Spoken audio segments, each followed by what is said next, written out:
Expedia and Visit Scotland invite you to come experience the beauty that awaits in Scotland. The sweep of wild coastlines, quiet lochs, and untamed landscapes. Fresh cuisine that feels rooted in the land. Come experience the kind of stillness that stays with you long after you leave. Plan your Scottish escape today at expedia.com/Visit Scotland.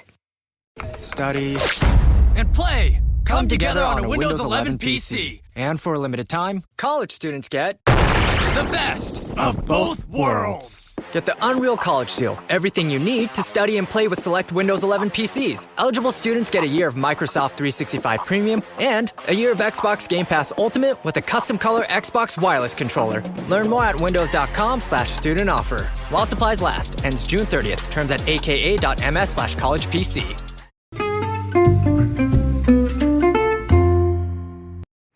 Hi, everybody, and welcome to the Dr. Psych Mom Show. Today, I'm going to be talking about when your wife is a teacher and the unique relationship issues of teachers. And this joins the many episodes I've done that are about men and their most common professions that I see in practice, unique relationship issues of doctors and lawyers and men in IT and CEOs/entrepreneurs. And I've talked about all of those in episodes that I've done. And now I'm going to talk about teachers because teaching is a very common female occupation. My mother was a teacher. I have friends that I grew up with that are teachers. And so a lot of the people who come in for couples counseling is a guy who does something else and the woman is a teacher. And so I will talk about the specific issues that I see facing couples where the woman is a teacher. And that's as soon as I tell you to subscribe. My most recent subscriber episode was on how telling your husband that he is worse than you is just as mean as if a man tells his wife that she's worse than him. Because there's a lot of women I see in practice that say to the husband, he's bad at this, he's bad at this, he's bad at parenting, he's bad at understanding people, he's bad at communicating. I mean, you know, if a man was saying that to his wife, it wouldn't go so well. So that episode and 220 others are yours if you subscribe.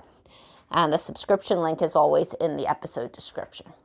Okay, so, and also people say to me that they listen on Apple, not on Spotify. So how do you then, get the locked episodes once you subscribe using the link?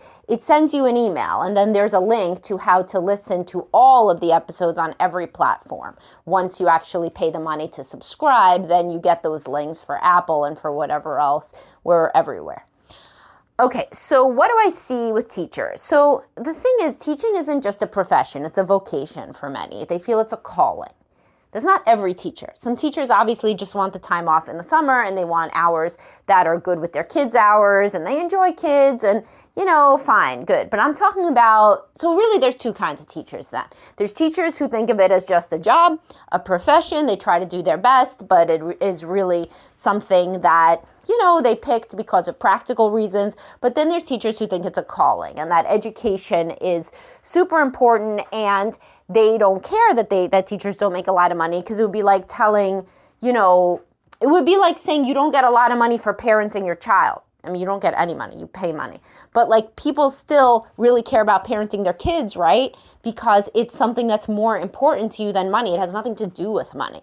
So for the teachers that consider it a vocation or a calling, it doesn't matter that they don't get paid. Because sometimes men, this is very common, I heard it in the Facebook secret group, they say, well, if you're not going to get paid a lot of money, then why are you doing all this extra prep work? Why are you anxious about it?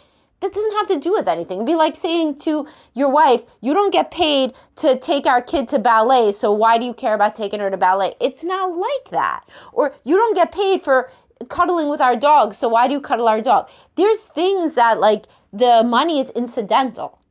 And those are the caretaking professions. You can't, and it's good that it's like that, right? Because imagine that all the kids in the kindergarten class were able to pay the teacher for more time with her. So then the little rich kid in the kindergarten class gets all of the teacher's attention and the poor kid gets none of the attention. It can't be like that in caretaking professions, right? So it is definitively not about the money when you're teaching. And so if you have ever said to your wife, oh, you don't get paid a lot, so why are you worrying? That's a crazy thing to say when you really think about it. Because the money, it's an orthogonal construct. She didn't go into it for money. If she went into a job for money, you might not be compatible with her, because these people that go into the job thinking that it's a calling and they're going to devote themselves to it, they are loving people and they are sensitive people and they care a lot about kids and about education. I mean, you cannot say that that kind of person should also be worried about money. In your dyad, in the couple that you are, in the unit, you're the one who cares about money, probably, and she's the one who cares about, sensitive little kids learning to read. And that's a difference.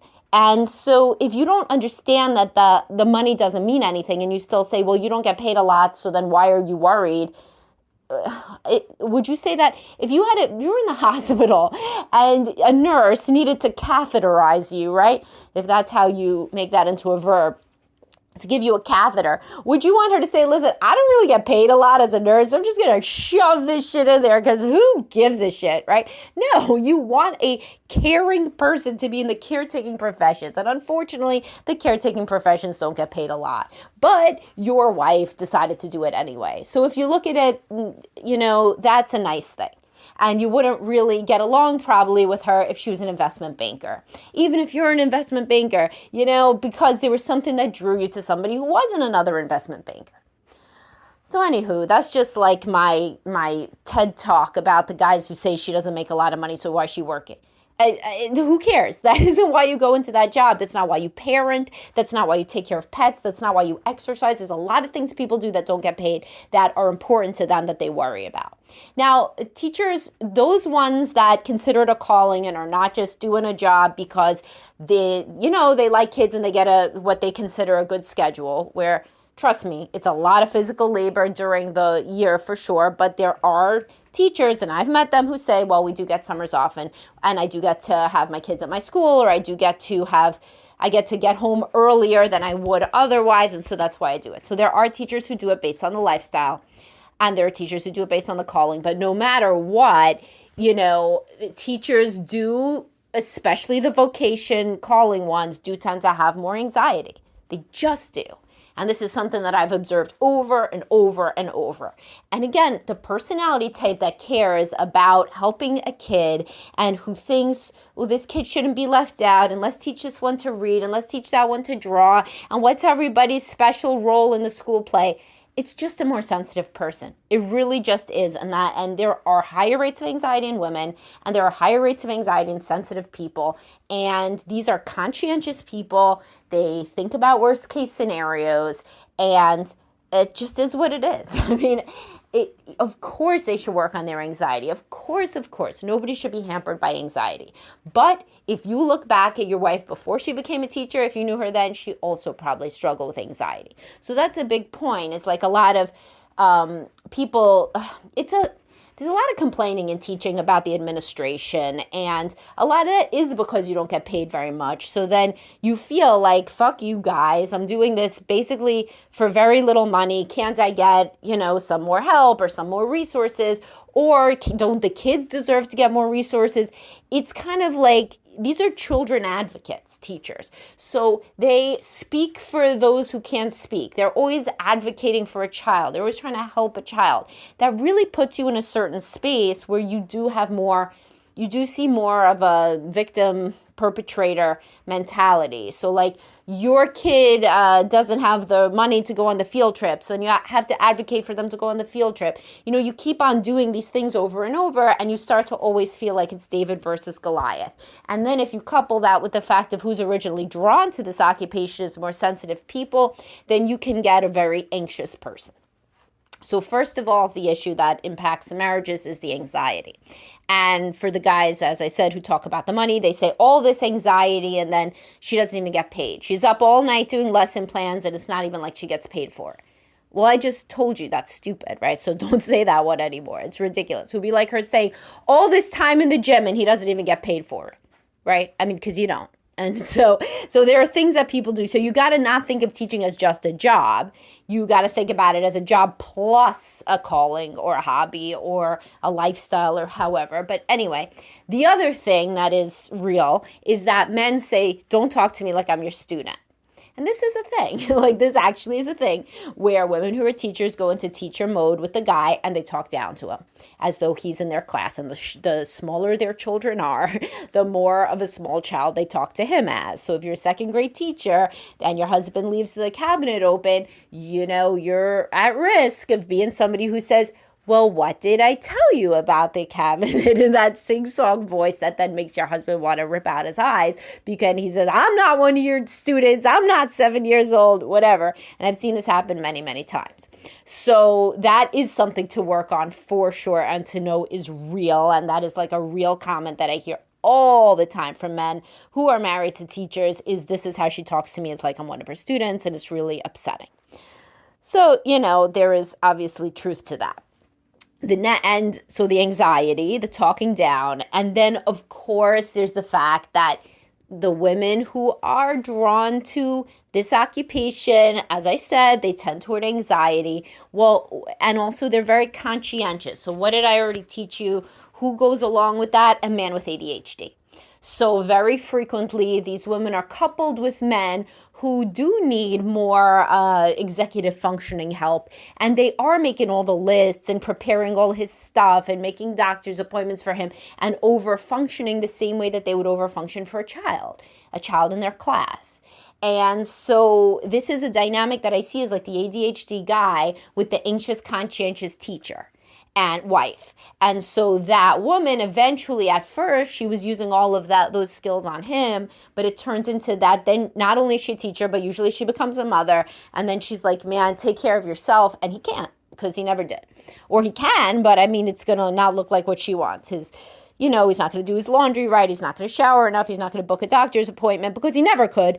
But she was taking care of him before. And now after children, after years teaching, after she gets more tired, after the honeymoon stage, whatever it is, she cannot act as his teacher, anymore. And she doesn't want to. And that is nothing that he's prepared for. And so then we get conflict. And, there are other issues that come up specifically around the whole constant complaining thing, because that is a way that women bond, is complaining. And they will complain and enjoy complaining about the principal, about the resources, about the funding, about whatever at school, And then they get home and they want to kind of complain in the same way. And the guy thinks they're just negative all the time. And that all they want to do is complain. And then he says everybody's favorite line, which is, well, if you don't like it, then quit. And as I said, if you make your whole identity around something that's really important to you, you can't just quit. It's not just a job for many people. Some women that are teaching more to be around with the kids and to help out with the income, they're glad to be told quit and they quit. But, that's not most people. And also you get the pension eventually. So there's a lot of women who loved teaching to begin with, but now they don't, but they're just in it for the pension. And this is, as I said, an anxious and risk-averse profession. So it is really hard to leave money on the table. And to think, oh, maybe I could do this, or I could make my own business, or I could be a realtor, or I could go back to school. That's a lot of life change. For somebody who's more risk averse, they would rather just put their head down for 5, 10 more years and get their pension like they always planned. And meanwhile, the spouse is dealing with somebody who's pretty much very depressed all the time because they are burned out on their occupation, but they are staying for the pension. And if you are literally hate your life every day, then you're no picnic to live with. And this, if you think, well, I have no choice, frequently other people who are less anxious and less risk averse and less depressed would think that you had a choice and would be able to think about the finances differently. And this is something to go to therapy for and to talk about individually if you feel trapped in any occupation, teaching or any other one too. So overall, those are the issues that men married to teachers struggle with. And if you struggle with any of them, know that you're not alone. You should come in for couples therapy and teachers are good students. I mean, that's true. They like to do things well. They are often very good at couples therapy. They will do anything the therapist tells them to do because they're a teacher, and teachers are students, and they like to learn, and they like to grow, and they like to really get an A+. They're very conscientious. And just like little anxious girls are really good child therapy patients, because you tell them, oh, this is the technique we do for mindfulness, and man, they are going to do it. They're going to do it all week, and then they're going to come back and say, I did it every day. And so sometimes being anxious makes you into a better little student of therapy, and that's the same for a lot of these teacher clients and couples therapy. I mean, like literally, you could be like, well, if, like, why don't you try putting your hands on his shoulder, he likes physical affection. They'll come in and they'll have done it 7 days out of 7 because they are really good at listening. And so if you are motivated to help your marriage, then you're going to be a good therapy client. But these are particularly good therapy clients. All right. I hope you guys enjoyed this. It was, as these all of these episodes are, there's some pros and some cons to the personality types that go into all occupations. And I may do some more of these as well from the female side. But this one just came up, and y'all should join my secret Facebook group. It is always linked in my episode description because really good and interesting discussions come up. And this was one of them. So I felt the urge to make this happen. And of course, subscribe to my Buy Me a Coffee post. That's brand new writing every single day, and that is linked as well. And thank y'all so much, and have a great day. The right window treatments change everything. Your sleep, your privacy, the way every room looks and feels. At Blinds.com, we've spent 30 years making it surprisingly simple to get exactly what your home needs. We've covered over 25 million windows and have 50,000 five-star reviews to prove we deliver. Whether you DIY it or want a pro to handle everything from measure to install, we have you covered. Real design professionals, free samples, zero pressure. Right now, get up to 45% off with minimum purchase, plus get a free professional measure at Blinds.com. Rules and restrictions apply. You can't reason with the sun. Trust us, we've tried. This summer, it's time to put that angry ball of fire on mute. Columbia's Omni-Shade technology is engineered to protect you from the sun's harsh rays that can burn and damage your skin. The sun is relentless, but so is our gear. Level up your summer at Columbia.com to spend more time outside and less time slathering on aloe lotion. You're welcome. Columbia, engineered for whatever.